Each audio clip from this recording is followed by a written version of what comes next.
রাজশাহী মহানগরকে স্বাস্থ্যকর, নিরাপদ ও শান্তির শহর গড়ে তুলতে দপ্তর ও সংস্থার প্রধানদের সঙ্গে মতবিনিময় সভা করেছে রাজশাহী সিটি কর্পোরেশন।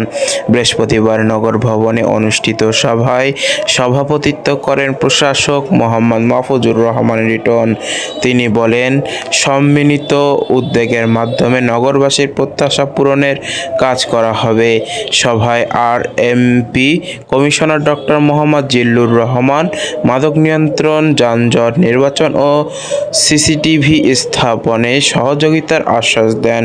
এই সময় আরও বক্তব্য দেন আরডিএ চেয়ারম্যান তুহিনুর আলম, অতিরিক্ত জেলা প্রশাসক বেল্লায়েত হোসেন এবং উপপরিচালক ডক্টর মোহাম্মদ হাসানুর হাসিব। সভায় অবৈধ স্থাপনা উচ্ছেদ, ফুটপাত দখলমুক্ত করা, যানজট নিরলস ও নগর ব্যবস্থাপনা উন্নয়নের বিভিন্ন বিষয় নিয়ে আলোচনা করা হয়।